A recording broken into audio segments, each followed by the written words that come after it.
আমাকে অনেকেই বলেছে যে আমরা শীতকালের বাগান কবে থেকে শুরু করব। তো শীতকালের বাগান শুরু করার মধ্যে একটা ব্যাপার রয়েছে। প্রচুর কলকাতা সাইডে নার্সারি থাকে যারা অনেক আগে থেকে এগুলি শুরু করে, এবং তাদের দিকে এই সমস্ত গাছগুলি যখন শুরু করে তখন এখন নতুন নতুন চারা প্রচুর বেরিয়েছে।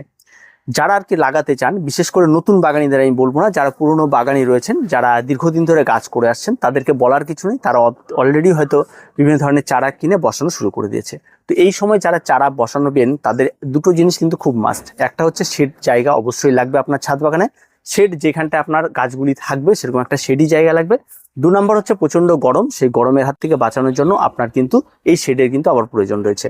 আর 3 নম্বর যে বিষয়টি রয়েছে, এই সমস্ত গাছগুলি লাগানোর জন্য আপনার যে মাটিটি রয়েছে সেই মাটিটি অনেক আগে থেকে প্রস্তুতি করে রাখতে হবে, এবং মাটিতে কিন্তু কোনো রকমের কোনো ফাঙ্গাল বা কোনো কিছু আক্রমণ যাতে না ঘটে। প্রতিনিয়ত জল আপনাকে বুঝে শুনে দিতে হবে, গাছে অ্যান্টিফাঙ্গাল প্রতিনিয়ত স্প্রে করতে হবে, এবং তার প্রচুর মেনটেন রয়েছে এই সমস্ত গাছগুলি এখন করলে। এই সমস্ত গাছগুলি এখন যদি আপনারা ক্রয় করেন তাহলে এই গাছগুলি বেশ কিছু সমস্যা রয়েছে। প্রথম কথা যে কোনো গাছই একদম সুস্থ স্বাভাবিক আপনি স্ট্রং গাছ পাবেন না। বেশিরভাগ গাছের ক্ষেত্রে দেখবেন লতানো গাছ পাবেন, এবং প্রত্যেকটা গাছের চেহারা খুবই একদম হালকা পাতলা চেহারা পাবেন। আর বেশিরভাগ গাছ কিন্তু এই সময় লাগালে আপনার ঠিক নভেম্বর মাসে মাঝামাঝিতে যখনই আসবে গাছে কিন্তু ফুল চলে আসবে।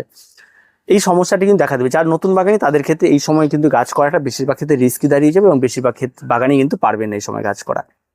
তো অবশ্যই এই সময় যারা নতুন বাগানি বা পুরনো বাগানি যারা রয়েছেন, যারা দীর্ঘদিন ধরে বাগান করছেন, তারা যদি শুরু করতে চান, তারা যে সমস্ত গাছগুলি নিয়ে শুরু করবে সেই সমস্ত গাছগুলির নাম আমি আগে বলি।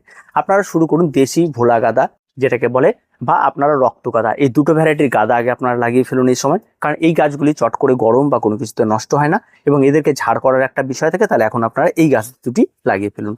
2 নম্বর যে গাছটির কথা বলবো সেটা হচ্ছে অ্যান্টেরিয়াম। অ্যান্টেরিয়াম যারা করছেন তারা এখন থেকে অবশ্যই করে ফেলুন। তবে অ্যান্টেরিয়াম করতে গেলে কিন্তু অবশ্যই শেডের প্রয়োজন রয়েছে।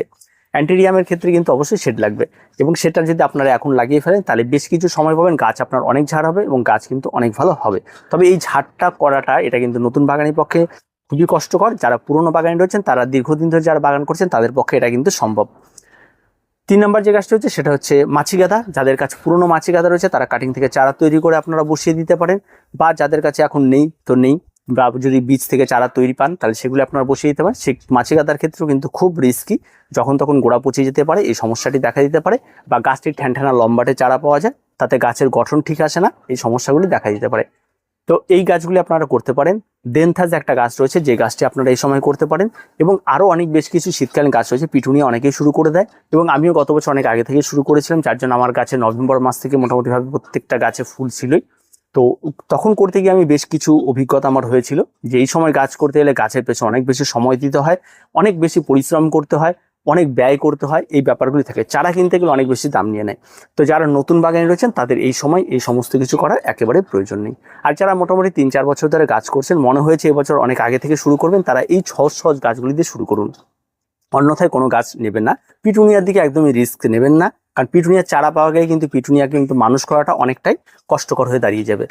এবার আসি যারা বীজ অর্ডার করবেন, যারা শীতকালীন গাছে বীজ অর্ডার করতে চান, তারা বিভিন্ন ধরনের বর্তমান গাছ পাওয়া যায়, তারা সেই সমস্ত গাছের বীজগুলি অর্ডার করে দিতে পারেন। আর এই সমস্ত বীজগুলি আপনারা ফেলবেন সেটা হচ্ছে সেপ্টেম্বর মাসে 15 তারিখের পর আপনারা ফেলুন। আর এই সেপ্টেম্বর মাসে এসে শীতকালে যে সমস্ত বীজগুলি আপনারা ক্রয় করতে পারেন, বা যারা নতুন বাগানে রয়েছেন খুব সহজভাবে গাছ করতেন, তারা যদি বীজ থেকে চারা তৈরি করতে চান, তারা আপনারা এই সময় বীজ করতে পারেন। বিশেষ করে যারা পুরনো বাগানে যারা বীজ থেকে চারা তৈরি করে, তারাও কিন্তু এখন বীজের অর্ডার করে দিতে পারেন। আমি এবছর বীজ ক্রয় করেছি 25টা ভ্যারাইটির, এবং প্রত্যেকটা ভ্যারাইটি কী করে ফেলবো সমস্ত কিছু আপনাদের জানিয়ে দেবো। আবার অনেকে রয়েছে যারা বীজ থেকে চারা তৈরি করে চারা বসিয়ে গাছ করতে অনেকটা পছন্দ করে, আবার অনেকে রয়েছে সরাসরি চারা ক্রয় করতে বেশি পছন্দ করে। তো আমি যেটা বলবো, যারা নতুন বাগানে রয়েছেন তারা এই সময় বীজ টিজ ক্রয় না করে একদম সম্পূর্ণরূপে আপনারা চারার জন্য বসে থাকুন, এবং অক্টোবর মাসে 15 তারিখ থেকে নভেম্বর মাসে 15 তারিখ পর্যন্ত আপনারা চারা লাগাতে পারবেন। যদি নার্সারিতে না থাকে, যদি নভেম্বর মাসে 15 তারিখও হয়, তাতেও কোনো রকম অসুবিধা নেই। যদি পুরো নভেম্বর মাসটাও চলে যায় তাতেও কিন্তু কোনো অসুবিধে নেই। তার কারণ হচ্ছে চারা লাগানোর একদম পুরো অক্টোবর মাসে 15 তারিখ থেকে নভেম্বর মাসে 15 তারিখ একদম সেফ জোন এটা। এই সময় যদি আপনি যে কোনো গাছের শীতকালীন চারা লাগান তাহলে সেটা অনেকটা সেফ। আবার যদি 15 তারিখে নভেম্বরের 15 তারিখের পরে চলে যান, সেটা আরও বেশি সেফ। মানে সেখানে একটি চারাও মারা যাবে না, প্রত্যেকটা একদম সুস্বাস্থ্যবান চারা আপনার নার্সারিতে পেয়ে যাবেন।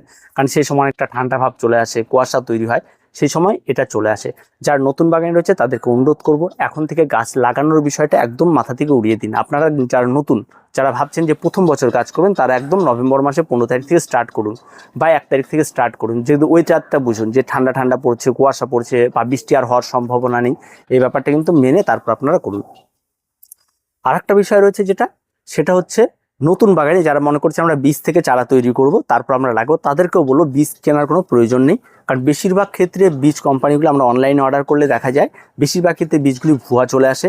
যে কোনো বীজ, হয়তো পিটুনিয়া হলে দেখা যায় নর্মাল ভ্যারাইটি দিয়ে দিচ্ছে, বা আপনার যে কোনো বীজ খুব নর্মাল ভ্যারাইটি দিয়ে দিচ্ছে, খুব মানে সেগুলি বীজগুলো হয়তো জার্মিনেশন হচ্ছে কিন্তু যেই কোয়ালিটির বীজ হওয়ার কথা সেটা কিন্তু হচ্ছে না। তো আপনারা যদি কেউ বীজ অর্ডার করতে চান তাহলে এই সময় যে সহজ সহজ গাছগুলি আপনারা অর্ডার করেন, যেগুলিতে আপনার ঠকে যাওয়ার ব্যাপার নাই, সেটা হচ্ছে এক নম্বর হচ্ছে ক্যালেন্ডুলা বীজ অর্ডার করলে এই বীজের কিন্তু ঠকে যাওয়ার কোনো বিষয়টা নেই। তাই ক্যালেন্ডুলা বীজ অর্ডার করতে পারেন। ডায়ান্থাস বীজ অর্ডার করতে পারেন, যাতে আপনার কোনো ঠকে যাওয়ার কোনো ব্যাপার নেই। ডায়ান্থাসের মধ্যে সুইট উইলিয়াম রয়েছে, কার্নেশন রয়েছে, প্রচুর ভ্যারাইটি রয়েছে। আপনার যেটাই অর্ডার করুন সেখানে কিন্তু ঠকে যাওয়ার ব্যাপারটা কিন্তু একেবারেই নেই। আপনারা কিনতে পারেন যে সিনারেরিয়ার বীজ, এই সিনারেরিয়ার বীজও কিন্তু আপনার কিনলে জার্মিনেশনটা মোটামুটিভাবে হয়ে থাকে, সেখানে ঠকে যাওয়ার ব্যাপার নেই। কিন্তু পিটুনিয়ার বীজ রয়েছে, পিটুনিয়ার বীজ কিন্তু আপনার ঠকে যাওয়ার ব্যাপার রয়েছে।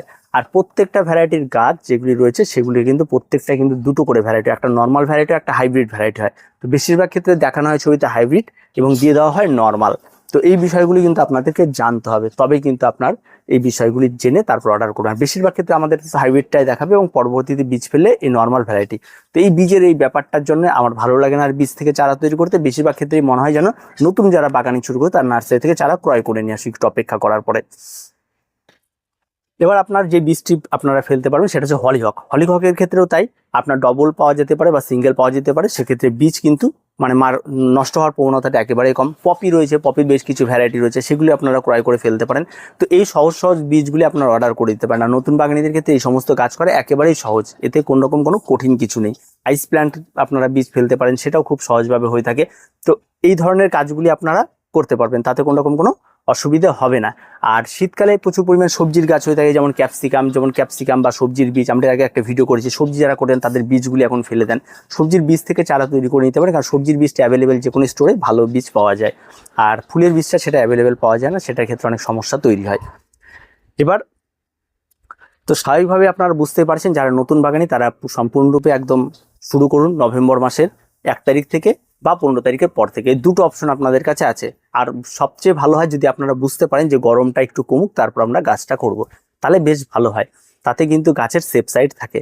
আর এখন আপনারা যারা নতুন বাগানে রয়েছেন, যে গাছ করার চিন্তা ভাবনা করছেন, তারা গাছটা না করে আপনারা চিন্তা করুন যে মাটিটা, আর আপনারা লিস্ট করে ফেলুন যে আমরা কোন কোন গাছগুলি শীতকালে করবো। এর পরবর্তীতে আমি আরেকটি ভিডিও নিয়ে শীতকালে কত ধরনের গাছ হয় তার সমস্ত ডিটেলস আমি দিয়ে দেবো।